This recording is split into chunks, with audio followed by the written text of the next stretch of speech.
This is going to be a heck of a show. It's Kristen's birthday. So we got a solo shot of Kristen on the live stream. Hello, Kristen. Hello, Pete. Happy birthday, friend. Thank you. Can you please take me off the screen? We're going to keep you on the solo shot for a little bit here. Dame, hello. Hey, Pete. Coming live on location from your pet store. Yes.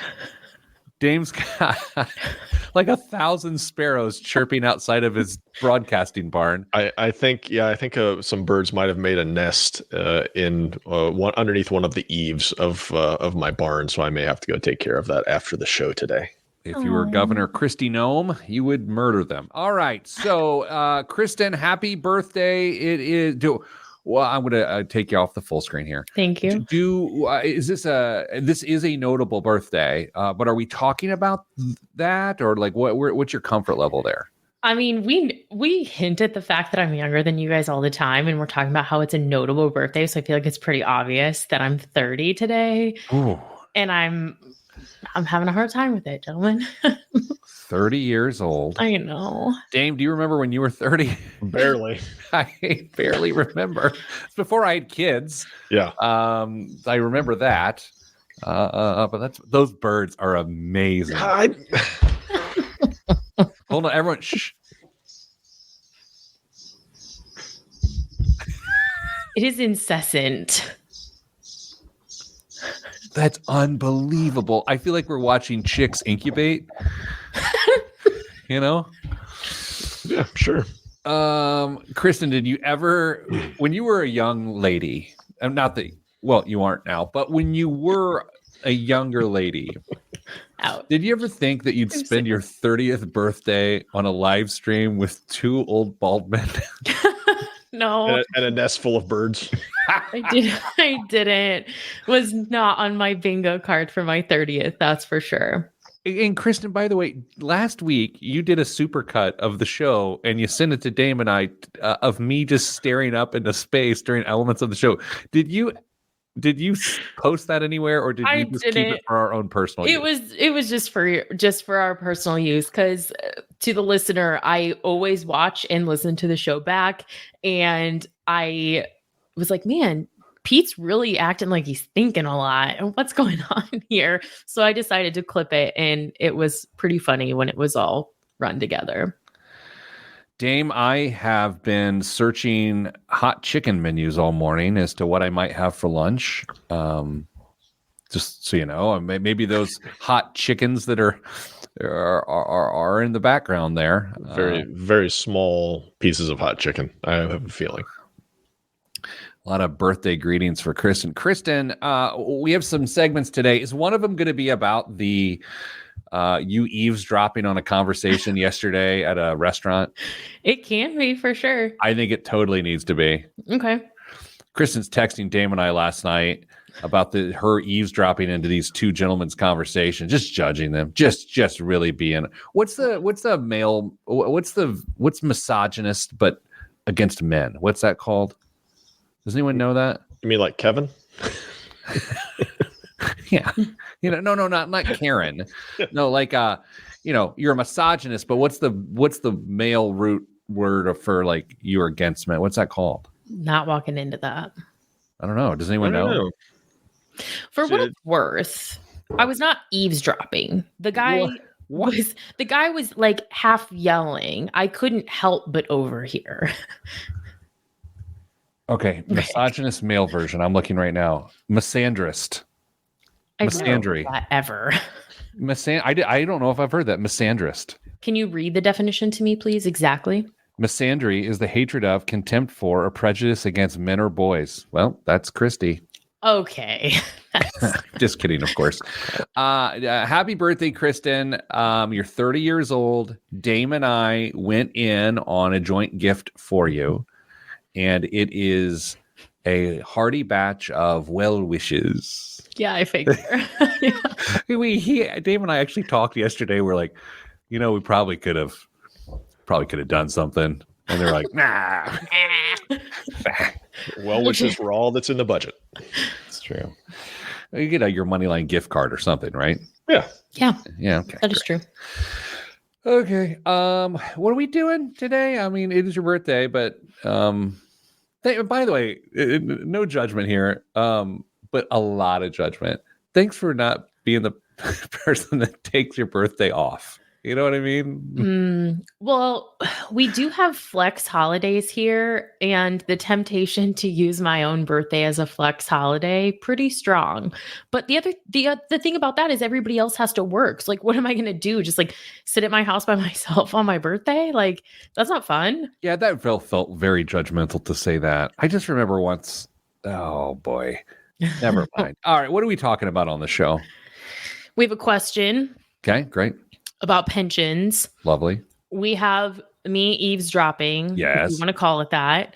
And then there is a third question about a married couple and some lingering debt.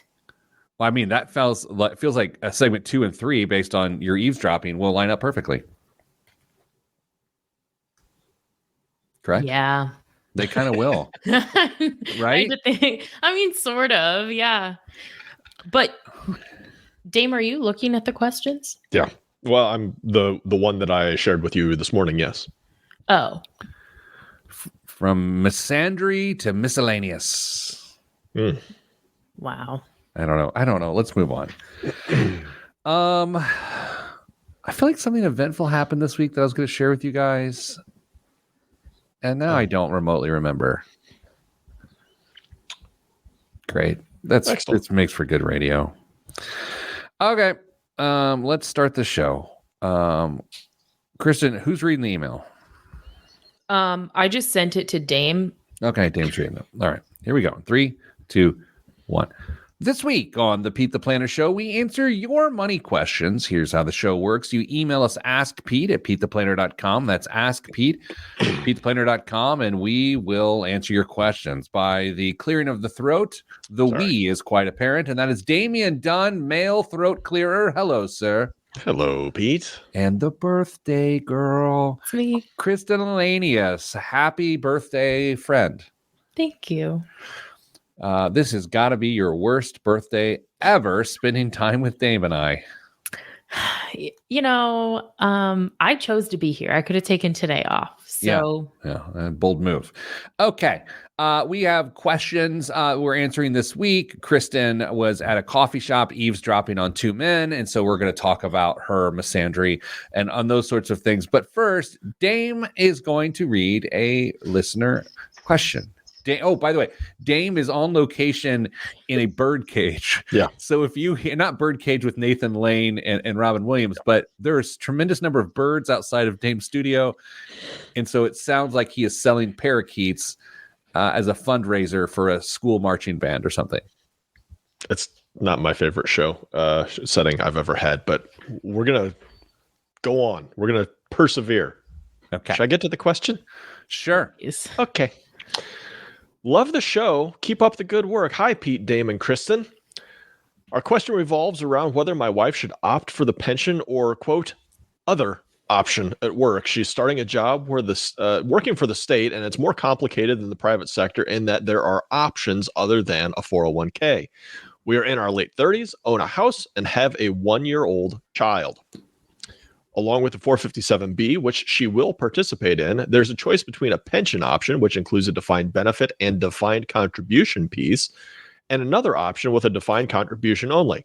The defined contribution requires 3% of her salary to be contributed in both options. But the second option, the no pension option, also includes a variable employer match. It was 3.7% this year. All right, so time out. Are we all on track for what's going on here? So the defined contribution forces her to put in 3%. They both do. The defined contribution requires 3% of her salary to be contributed in both options. I feel confused. Okay, so Dame, you're saying if she does the defined benefit plan, which is the pension, she still has to send 3% off? Yes. And if she chooses the 401k/403b/457, whatever it is also requires a mandatory 3%. It sounds like it because there's a match involved and she would have to get the match. And I don't know what the formula is, but she's going to have to contribute to get some kind of benefit, obviously. I feel up to speed. Okay.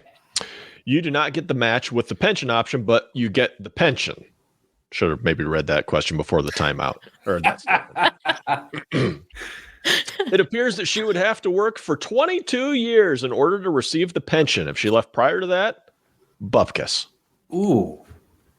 We've crunched the numbers, and the pension will provide more actual income in retirement, assuming she works there long enough to qualify. The benefit of not doing the pension is receiving a match each year that would be fully vested within 5 years, although the match has less dollars and likely income during retirement when compared to the pension. It is invested in a way that is under our control and continue to grow even in retirement. So, is there a better option here? Any advice? If we think we're on track to meet our retirement goals with savings, does taking the match with make the most sense, assuming we stick to the typical distribution percentages in retirement? We always thought a pension would be the gold standard, so looking at this has been perplexing. Pete, the eyes down here. The birds are not up in your ceiling. Oh man, I wonder if a radio listener can actually hear the birds. Probably. If you can, they can. So, all right, numbers. We've got a little bit of background here. Current retirement, they believe they're on schedule for their goal overall and will be continuing to max out the 401k and 457b, less 3% into the defined contribution if that's the route they go. Any additional available retirement savings into IRAs. Assume pension 23.8 per year over 25 years of expected life expectancy. It's about $600,000. Assumed match, if they go that route, about $225,000 value at the same retirement age as pension. Big difference. Oh, man. I love this question. I love this question. And by background, did you mean background noise? Those last two facts, I think, really stack it back to the pension's favor. Do you not? I love pensions. I think Pete, you and I are in a similar boat. The pensions are just amazing retirement vehicles if they're for the right person. And I'm not sure this is the best situation to go for the pension. Really? Are we going to fight on Kristen's birthday? Oh, wait. Let Kristen chime in because she has an even hotter take. Oh, Lord. What's a pension? No. What? Ouch. Okay, so first of all, I on my 30th birthday, I'm apparently a newbie, and I didn't start the timer. So I will need some assistance as we go on. She's getting forgetful. I know, my old age. It's really catching me. Yeah. So to understand my hot take, we have to back the bus up just a little bit. Do the two of you remember when you were studying for various licensing exams, like your series exams, your CFP or AFC or whatever, and you would get to the retirement space, and there was always this call out to this concept for high paying executives to incentivize them to stay with companies. There's this term called golden handcuffs. Are you tracking? Do you remember that? Yes. Yeah. It was 25 years ago, but yes. Well, I was just making sure. So this has always been talked about in the context of high paid employees that you want to retain. And we're talking big numbers, big bonuses, big stock options, etc. But is the pension kind of the everyman's golden handcuffs? I think it's meant to be. I think I don't view a pension in modern sense as a reward. I view it as a reward for staying. Yeah, I mean, you are going to give a good chunk of your life to one company, and they are in turn going to pay you for your entire life while you are working for them and while you aren't. And I don't have any issues with that. But the median amount of time that someone stays at an employer is like 5 years. Pensions have changed drastically in how they are viewed and how they can actually function and benefit today's employees, because job hopping is just so prevalent in this day and age. So it's really tough to make a pension your key retirement vehicle or offering to your employees, because they're not going to be around long enough to get it, or at least any meaningful benefit out of it. Does their age play a factor in how much you favor or don't favor the pension? They said they're in their late 30s.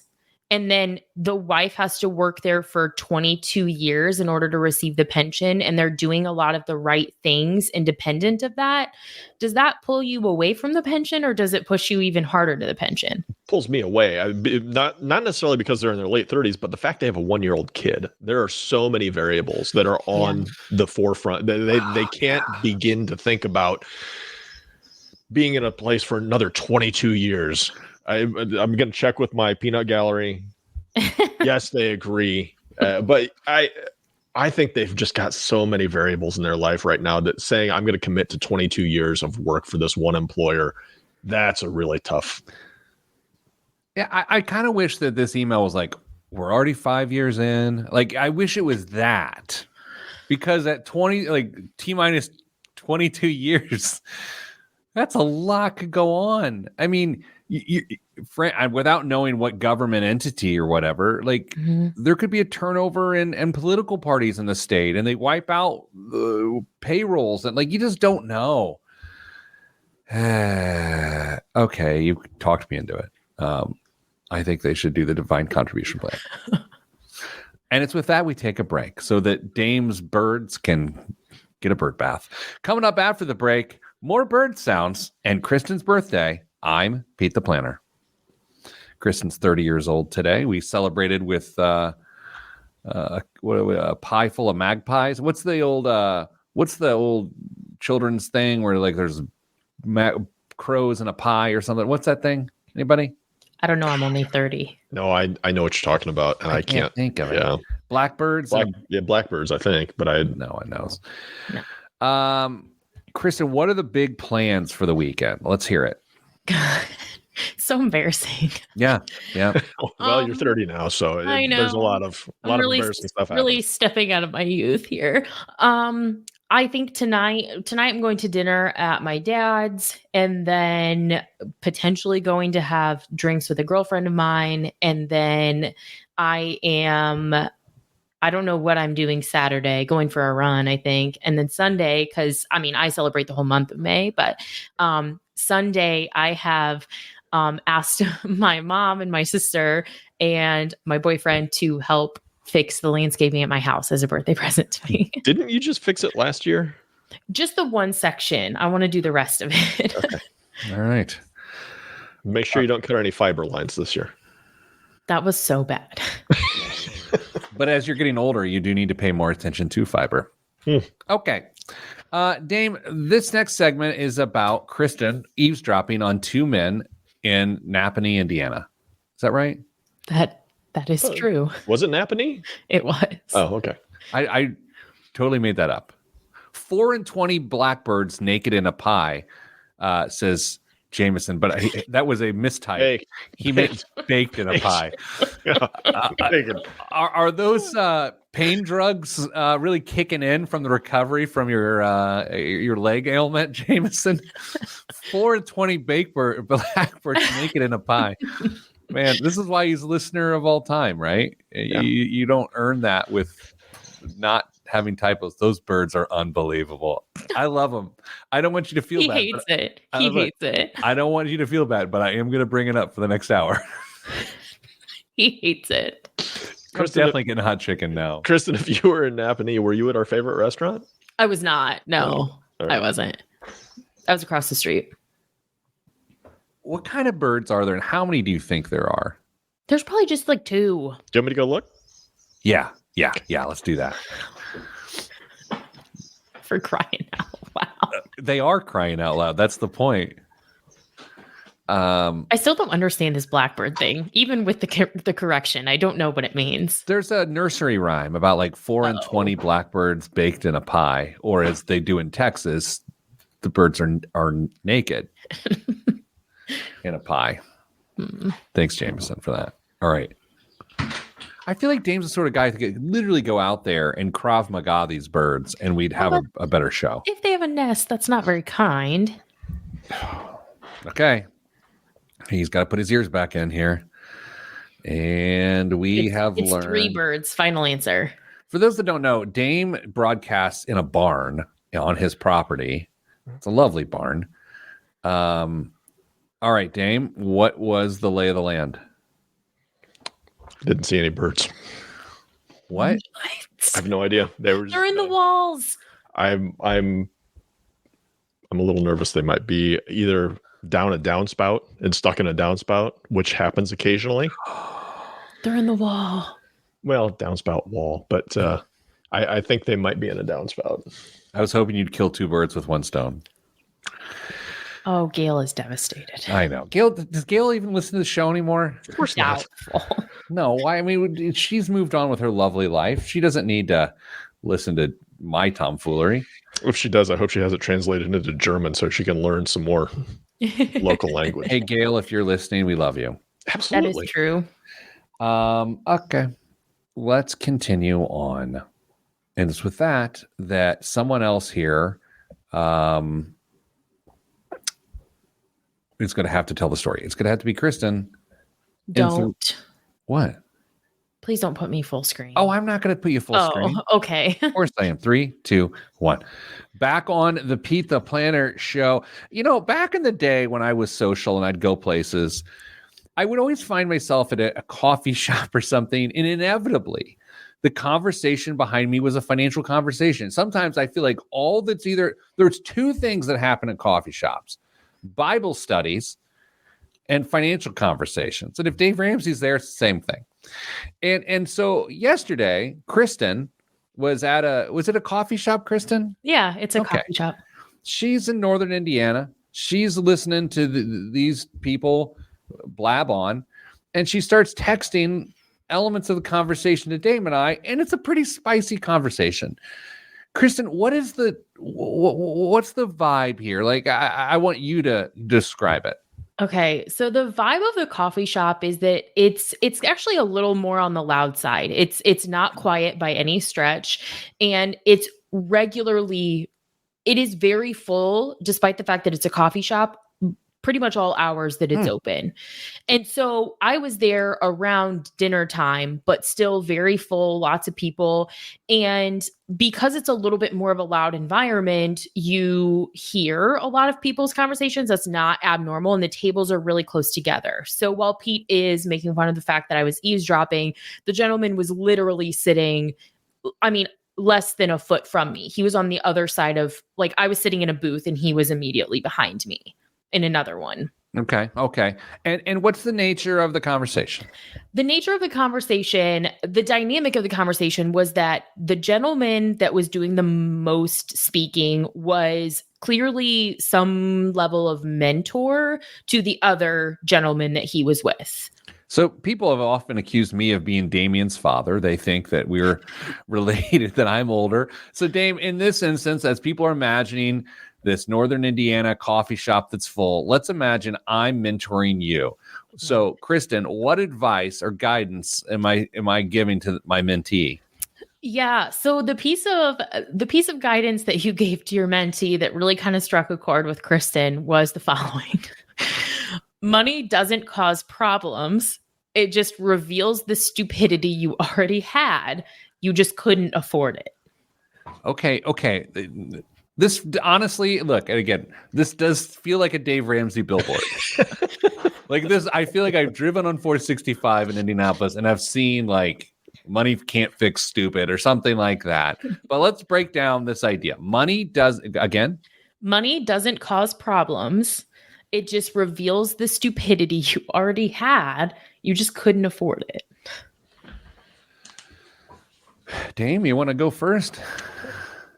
There is some truth to this because I think if I had double the income that I have now, I would spend a stupid amount on vehicles. I just would, because I love cars and I could afford it. And I would go out and do it. Now, how many do I need? How many do I can I drive at once?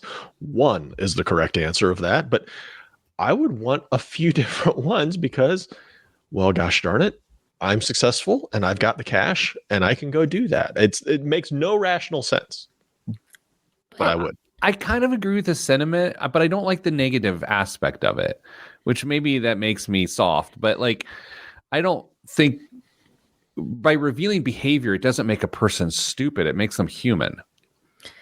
Kristen? Yeah. And if you can objectively afford it, just because in the eyes of someone else it's stupid, doesn't mean that to you it's stupid and it's your money. What was there a point that he was trying to make about that this kid was doing something stupid, or that like who was being stupid here?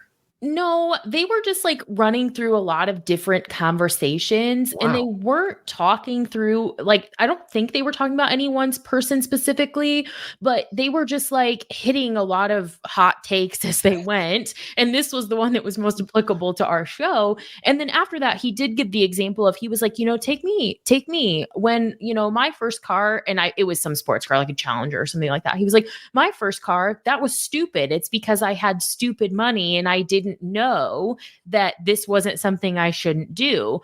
And I think my problem with it is his use of the word stupid, because that's not, there's a difference between a lack of awareness, like choosing to be ignorant.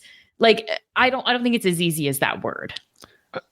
I'm afraid that the two of you are potentially still viewing this through the lens that you're talking about a semi-rational individual who makes generally good financial decisions. A lot of money speeds up that process and allows you to make wildly bad decisions really, really quick. Look at the number of people who win the lottery and are broke. They have a ton of resources. They're not going to make good decisions, and they're going to get accustomed to that spending and that lifestyle, and they will spend themselves out of it. If you are somebody who is financially conservative by nature and are going to make reasonably good decisions and keep on pursuing your financial goals without letting this new influx of cash hinder you from achieving them, okay, well, we can get away from the use of word stupid if you want. But I think there are plenty of decisions out there that are made in this very circumstance. However you want to define it, I wouldn't lean away from that word. Yeah, I'd go the two elements here. Number one, I do believe more resources magnify whatever level of resourcefulness you have, right? So that's just a cleaner professional writer way to say it. But Kristen, I think maybe there's another quote within that conversation that is appearing on my text messages from last night that might be coloring your thoughts here. At some point in the conversation, it appears that the mentor noted that empires are built by men. Do you believe that has influence on your thoughts on the conversation? Yeah, a little bit. Kristen was a little jaded. I did not know that all of my thoughts would be shared. But yes, the gentleman also did say that it is a man's job to build empires and that empires are built by men. And I said, okay. Dame, you're raising a son and you're raising a daughter. And I feel like as am I, different duns, by the way. I feel like sometimes for both my kids, when I try to make a point about this is what you do or this is what you don't do, it starts to cross into this weird gender place that no longer feels, I don't want to say pertinent, but sort of socially or culturally acceptable. And it's not that I'm raising a soft young man, but it's just like, I can't go, be a man, quit crying. Like, do you ever sense that when you're trying to parent that as you're trying to go from a gender to gender, that you find yourself saying things that probably sounded like they were said 80 years ago? You ever do that? Yeah. I mean, I and you and I both are trying to raise well-rounded young adults. Sure. We're doing whatever we can to, I'm not going to say, correct the mistakes of the generation that raised our generation, because we're all doing the best we can with the information that we've got available to us at that point in time. But at the same time, I still fall into trying to raise a chivalrous young man who is going to act and behave and take on certain responsibilities, because that's how I believe he should function in a world. Have you ever shared the idea that men build empires? Not yet. I'm going to wait till he's 13. That's when I do it. Yeah. All right. So we will agree that it is true. More money can lead to more problems. There it is. Notorious B.I.G.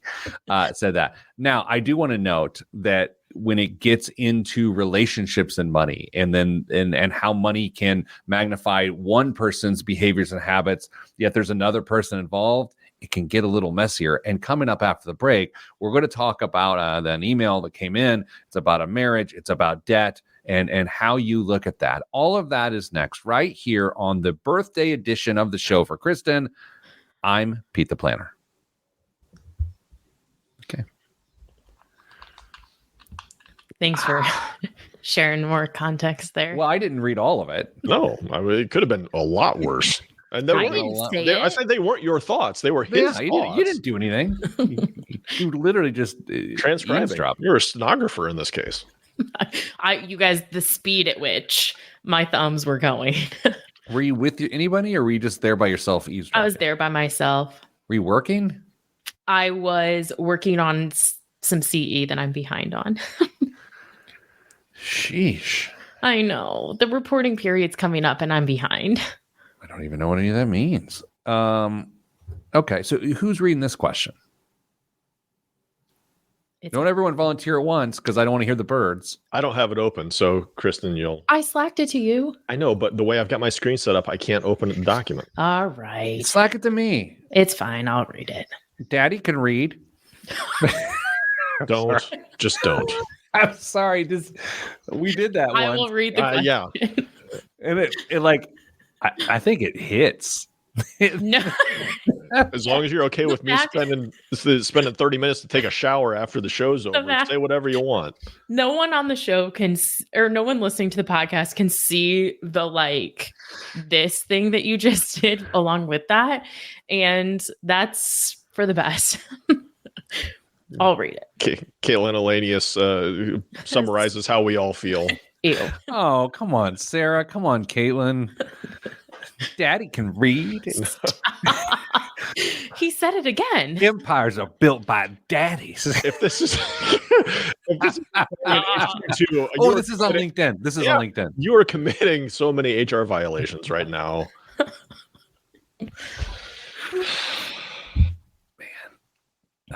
Kristen. I tried to get you to stop. Kristen, at 46 years old, stay on the radio, Caitlin. Calm down. At 46 years old, me, not you. And Dame, I don't know if this is the same for you. I spend most of my time just trying to forgive my 30-year-old self. Like only 30? You don't go back further? Oh, I go back further, but there was something around 30. Here's the thing. Sometimes I put on that I know a lot, but when I was 30, I knew everything. Yeah. I literally knew everything when I was 30. Now I'm pretty sure I know close to nothing, and that's legitimate. The universe of what is to know has grown, and my engagement with that amount to know has shrunk. But when I was 30, I literally knew everything. I have never related to anything less that you said. So I'm curious, Pete, did you my Mrs. Advice made the observation that when she is around a group of my son's age friends, when they're in a group, they are emboldened. They act, just more immature than when they are just individual.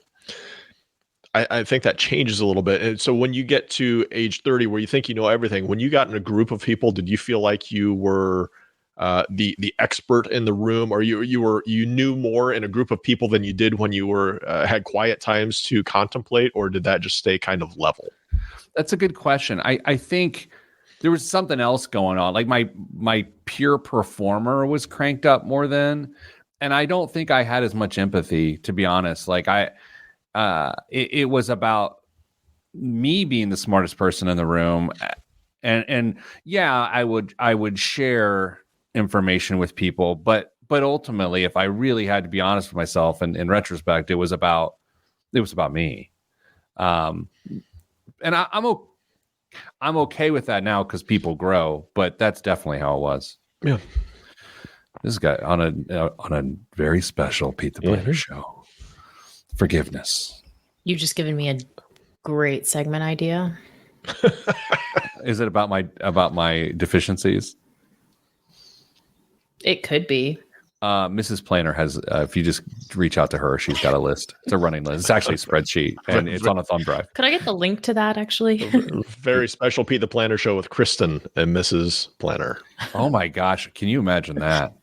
Yeah, I feel like we would really bond. Yeah. Yeah, she would have zero interest in being on this. I know that. Here's a fun one. Dame, you talk about school-age children and the, I don't want to say dumb things you do, but because that's not what this is about, but it's just like emboldened. Like, yeah. Young Theodore this week, at the school he goes to, the whole school runs a 5K. Like, it's just like it's one day, it's a 5K, you go run. Ted ran a 5K, and it was like, the results of this are interesting to me because this is like the most sixth grade thing ever. You're at school, you got a whole day of school, so you don't want to smell, you don't want to be sweaty and gross and exhausted.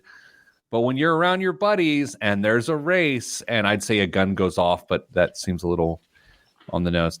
When the whistle blows and the race starts, you just go. You go, and you go all out. Ted ran a 5K at a 6:37 per mile pace this week, randomly at 8:30 in the morning at school, and then for no, like, it's blowing my mind. Not only because it's fast, but that's not it. It's just like, that's the most sixth grade thing in the world to do. You know, 100%. It's shocking. And then, did they like let them, like, did he just like have to like be sweaty and gross the whole rest of the day? I don't know. I took him to school today. I was like, "Hey man, deodorant, right?" He was like, "Yeah." And I was like, do you have another shirt? And he was like, "I'm fine." And so I don't know. Like, God bless middle school teachers anyway. But then he's crazy. They don't have gym clothes? They do, I think. I don't. Dave, now you're making it seem like I don't talk to my kids. Okay. A little bit, actually. But anyway, I'll fax them later. All right, in 3, 2, 1. Back on the Bird the Planner show, live on location at a bird sanctuary in northern Indiana. Kristen Elanius, it's her birthday, and as part of her birthday, we had birds sing Happy Birthday to her. Damian Dunn is here as well. Some call him the Birdman. Dame, or Kristen, who's reading the email? I will read the email. Does that now? Yeah, Kristen, this is how it works. I don't. Welcome to the show. You didn't like tee it up at all. You were just like, okay, that's fine. Dear Christy and Co. My wife and I are newly married and at a crossroads financially. I came into the marriage with some debt from just being young and irresponsible. This debt is the reason we haven't fully combined our finances. My wife wants to continue to wait to combine them until I've paid off this debt, whereas I feel it's really all the same in the end. I feel as though we keep having the same conversation and can't get past it. What should we do or consider to make a final plan and just move on? Oh, I love this. Okay, fire away. Dame, what do you think? Got to be honest, I was a little distracted by the birds that were going. So there are a couple people got some, I think you said debt, maybe some bad financial decisions, trying to figure out if they should be combining finances. Would you like me to read the email again? The husband has debt. It's the reason they haven't combined their finances. They're newlyweds, but they keep just talking about it because he thinks, hey, it's all the same in the end. But she thinks that he should pay off this debt because it's from before they were a couple. Mm-hmm. And the ultimate, the true question is, how do they move past it? Okay. Dame, I know coming off that last segment, we talked about how gender gets in the way of things sometimes, or at least it's an element that you got to consider. I think he's, I don't want to go like a chivalrous way here, but I feel like he's got to show some level of commitment and dedication to solving the problem of, as opposed to saying, well, it's our problem to fix now. I feel like he's got to be the leader here. And I don't know how gender is involved, but I do feel like he needs to be the leader. Yeah, I think they probably need to sit down and figure out how their financial life is going to work on a month-to-month basis. Who's going to be responsible for what? Where is this money going? What combined financial goals do they have for retirement or vacation or house down payment or whatever it may be? And then how does the debt fit into that? Because if he needs to take care of that debt and satisfy that obligation on his own, how is that going to impact the other goals that they have, and who's going to be funding those, and how's that money going to be spent there? So he's not entirely wrong that it's all going to wash out in the end, because if they're trying to achieve all these things and keep their head above water monetarily from month to month, yeah, money's going to be spent everywhere it needs to go. But if he's the one taking care of his debt, then his income has to go to that, and they'll have to figure everything out outside of that. So it's just a different way of cutting the same pie, in my estimation. Kristen, what do you think? It's hard because preferably this would have been a pre-marriage conversation, but This is where we are. They're married and they have these individual liabilities. And Dame, of several things you said, I'm like, yeah, agreed. But the thing that you said that stuck out to me the most is that, could it be, I think effectively what you were saying is like, depending on what type of debt this is, this could be a significant hindrance to their short and intermediate joint goals. And at that point, do we have to combine resources to achieve them? What if she's a much higher income earner and she is saying, hey, like, this is your responsibility to figure out, but he's really kind of living paycheck to paycheck without the combined finances? What kind of burden is that placing on our intermediate goals as a couple? I was thinking she had higher income too. I don't know if that's what you're actually saying or if it was an example, but I kind of sniffed that out. And I think back when I used to do this, help people with these things, what you would see is each person has discretionary income that they spend on whatever. Mm-hmm. And the scrutiny of his discretionary transactions will immediately escalate, right? Like, why do you spend $13 at lunch? Why did you spend $11 at lunch?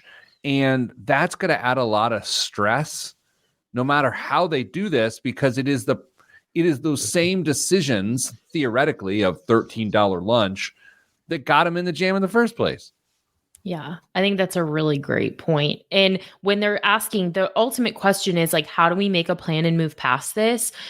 I would encourage a couple who feels like they're revisiting the same financial conversations to kind of have a conversation, not about this, but let's talk about like how we got here. Did we get here because the wife was raised in a household that was maybe a little bit more set up for success financially, and that's why she's launched their relationship in a better place? Was he brought up in a house where he had to take on debt? Like, we don't know the context of why the debt happened. Look at your money scripts. Have conversations about money that aren't about this specific topic.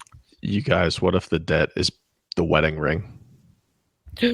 Oh man, what is this, 15 years ago? Are we doing this? Like, is that still a thing? I mean, I know for a while that was like a big thing. Kristen had a point because she stuck her finger in the air. But even if it's not the wedding ring, isn't it the wedding ring if he bought it? Because if he had debt, even if he could afford the wedding ring, it's really still kind of the ring. Because if he used the cash he had to buy the ring and now still has consumer debt, he couldn't afford it. Potentially. I mean, there's one of my questions was going to be, does it matter? Does the debt matter? The type of debt matter? Is it because he bought something irrational or immature or whatever? Or is it he's got a ton of school loans that they need to be taken care of for whatever reason? Did she know about it prior to the marriage? And if she did, why did she get, I don't know. I mean, there's all sorts of questions. I don't know. That's a good one, Dame, because if she knew before they got married that he had this debt and we launched a financial life together and she's still saying I'm not willing to combine finances until this is paid off, I don't know that that's super fair. Oh, wait. Okay. So to him? Yeah. If she knew that he had this debt and they've agreed to get married, they've presumably had some money conversations. And if she says that she's not willing to combine finances, even though she knew about this debt before she agreed to get married, is it super fair to say that she's not willing to pool resources to pay it off? That's a great question. My favorite lark of a guess here is that it's for a ring. Like I love that. I love that. And it wouldn't be her fault, no, right? But she would have benefited from it. Like, so the question is, did she benefit from any of this debt she is reluctant to help pay off? Even if it's not the ring, I think the answer is yes. He was living a lifestyle that he couldn't afford. And you would think that a couple working toward and then being married, there would be things that he's paying for along the way that they both benefited from. But that's where it's like, well, is it student loan debt? Like, we don't know. We don't know it's credit card debt, do we? It says from being young and irresponsible, it could be student loans or credit cards. Who knows? Yeah, hair plugs. Yeah. Okay. So what with 40 seconds left, what's our guidance here? We seek out some counseling to help us make this decision. I think the conversation's bigger than money. Yeah, Dame, I think this could turn into a massive relationship problem. Mm-hmm. Yeah, really easily. Here's Mrs. Planner and I got married when we were children. I mean, it was nearly criminal. We were 22. And so we were young and dumb together. And so when people get married later, this is like a newer thing. People have these lives that they got to combine. Coming up after the break. Speaking of biggest waste of money, we'll do that. And the news. I'm Pete the Planner. 2.5 seconds over for that crappy outro. A lot of people have noticed over the last couple of weeks that while other people are talking on the show, I will lean back and stare at the ceiling like I'm in a New York courtroom. And here's the thing. I don't know why I'm doing it other than I'm sort of stretching. I am arguably tired, but I'm not sleeping when I'm leaning back. But it is a little weird. It's been 2 weeks in a row. I just sort of lean back, look into space. It's a relatively new development too. It is. What the hell's going on? You're getting old. Yeah. We're all getting old. I've got my physical in 2 weeks. So my doctor, not next Monday. Man, I'm telling you, wonder if he's just like, well, you got to start taking this or that, and it's old guy pills, Mm. I do feel like I'm aging rapidly. I'm the opposite of Benjamin Button. James, sorry, I was distracted by birds. Yeah. James wants to know if our new studio will have a treadmill desk. I keep forgetting we're moving. Well, you guys don't think about it because you're not. We literally just talked about it yesterday, Pete. I know, but I told you I don't think about it. I know. Yeah, I forget. What's the studio good? Like Ben's designing it, I think. Ooh, it'll be cool. I just want to look like an influencer, with like an ivy wall with like neon, like girl power or something. Ooh, a sign that says breadwinner. That's what I want for my wall. Empires are built. By Peters? Empires built here. Okay. I won't repeat my joke because it was funny, but you ignored it. I heard it. There it is. Mm. Okay, let's go. 3, 2, 1. No. Okay. This is a pretty good one. 3, 2, 1. This week's biggest waste of money of the week, right here on the Pete the Planner Show, is the Foresight Quad Max Golf Launch Monitor. Mm-hmm. Hit the range all you want, but without precise data, it's hard to dial in your game.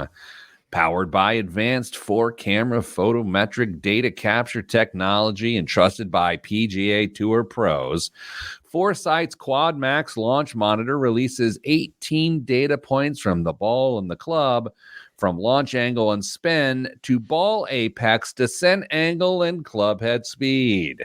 The latter also works without a ball in a new speed training mode, which analyzes the swing and suggests adjustments to improve performance. While it excels on the range with a touchscreen display, customizable metric display via My Tiles, all-day battery life, and offline storage for up to 2 billion shots. Time out. Time out. Does it come with knee and shoulder replacements too? Okay. There's offline storage for 2 billion shots. No one can take 2 billion golf shots. I think they mean like analyzed shots. Like in your swing, it will take 500 and it, like, I don't know. I don't think they're talking about hitting that many golf balls. It also comes bundled with a full suite of gaming and performance simulation software, including 25 courses for at-home use. Kristen, you take this thing to the driving range, you set it next to you, and then you swing, and it measures stuff.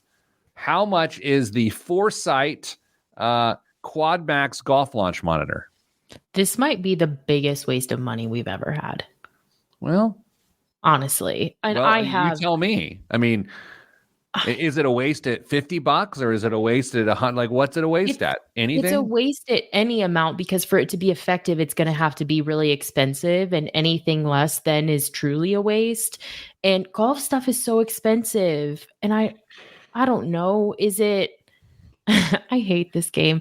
Is it $1,200? All right. Dottie Pepper says $1,200. Dame? I don't get it. That was from all the olds. Sorry, youngin. How about $19,999? $19,999. Dame, are you cheating? I mean, if you mean because I already knew how much that cost because I've seen it multiple times, then yes. But I'm familiar with the Foresight Quad Max. What? Why? What's wrong with you? Sim golf is fun. Do you own this? No. I feel like you own this. No, I own a much, much, much cheaper version. You own something like this. Own one of these things? I have a simulator set up in my barn. Yeah. What? You're the most interesting person in the world. Why? Okay, so let's. I just told you sim golf is fun. That's why. I don't enjoy fun. Yeah, well, we've established that. Dame, what's in the news? You want to talk sim golf? I can do news. That's fine. Yuga Labs, the creator of the viral Bored Ape Yacht Club non-fungible token, announced a new round of layoffs as the NFT frenzy appears to cool even further. Greg Solano, Yuga Labs CEO, announced that the startup would lay off an unspecified number of employees as it undergoes, quote, restructuring. The news comes as the floor price of the popular NFT collection, once touted by celebrities like Justin Bieber and Paris Hilton, sinks to lows not seen since it was released in 2021. The floor price is the lowest price an NFT in a given collection will sell for, and as of May 1st, Bored Ape Yacht Club's floor price hovered around the US dollar equivalent of nearly $40,000 because, remember, you buy these things with crypto. And that's down from the peak floor price of around $354,000 in 2022, which is a far cry from the top prices Bored Apes once sold for. In September of 2021, a Bored Ape was auctioned by Sotheby's for a little over $24 million US. Kristen, first, look, can we all maybe agree, other than Golf Simulator, that I don't want anyone to lose their job, and I also don't want people to lose money, right? Mm-hmm. Like, can we agree on that? Dame, you're with us here too? He's not. He's thinking about how he could buy the Quad Max. love this. Like we were all made to feel so stupid because we weren't jumping on the NFT bandwagon, and all these financial experts on social media were like buying them and putting them in their avatars and all these sorts of things. And I was just like, man, I'm telling you, this is the dumbest thing in the world. Guess what, Dame? It's the dumbest thing in the world. Yeah.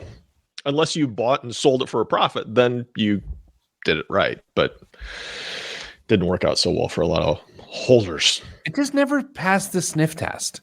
No. I mean, just like, a non-fungible token. Okay, what is that? You can't explain it. You shouldn't buy it. And exactly. That's the key. If you can't explain it to me like I'm 5, please don't buy it. Dan, what else is in the news?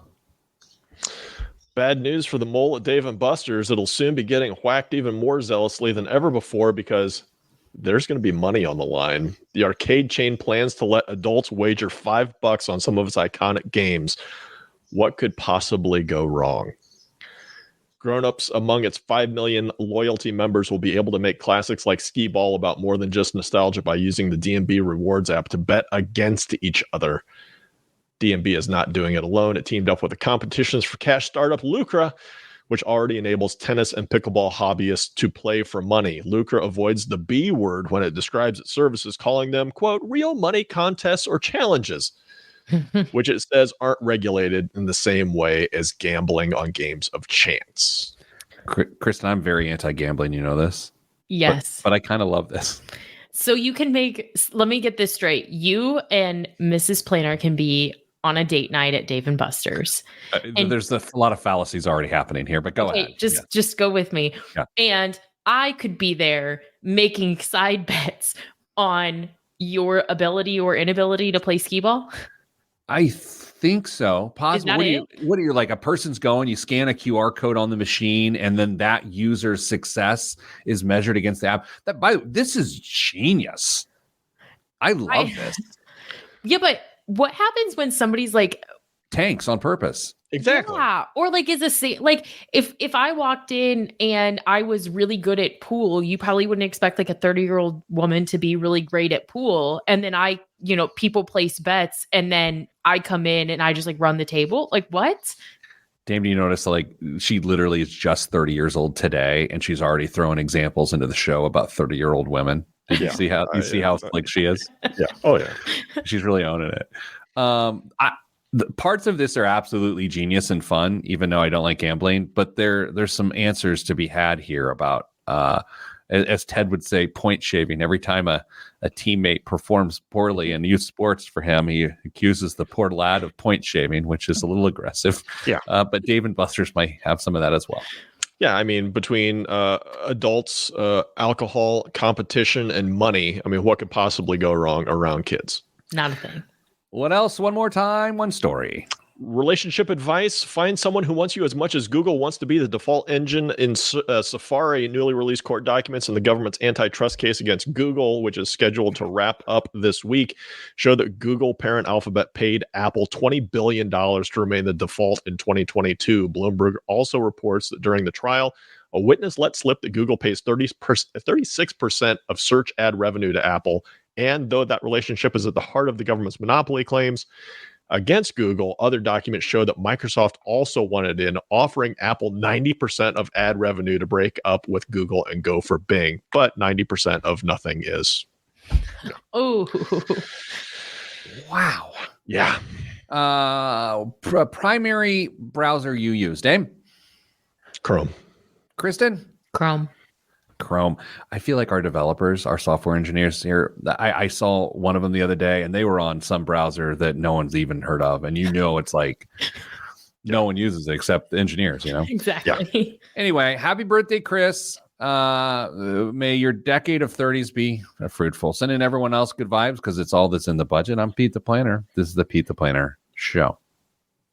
Okay. Can you guys hear that? Nope. Okay. Mojo's having a nightmare and I didn't know if we could hear that in the last segment. He's like crying. What an eventful show. Doggy dreams are cute to watch. He likes zombie dogs. It freaks me out. Yeah. Damn, I don't hear the birds anymore. Oh, never mind. Oops. That's all right. Well, I hope you guys have a good week. And Kristen, take it easy on the ranch waters. I'm 30, not 21. It'll be fine. Dude, she's really owning 30. She said I'm 30 like 5 times. I have said that for the last like 2 years, I've just been like, yeah, I'm 30. So not on the show. We never actually disclose my age on the show. We always just say that I'm younger. But in my personal life, I'm always like, oh yeah, I'm 30. And my mom's always like, no, you're not. Well, now I am. If I may, and this is probably going to come off the wrong way. Here it is. She's the oldest 30-year-old on the planet.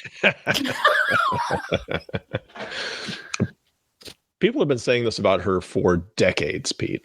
No, I mean, honestly, I can't believe what you started here when you were 24. Mm-hmm. Jiminy Christmas. Okay. Yeah. All right. Happy birthday, Kristen. Thank you. Damon, I got you nothing. That's fine. Dame, have a good weekend with your family. Yeah, I'm looking forward to that. And everyone else, stay getting money.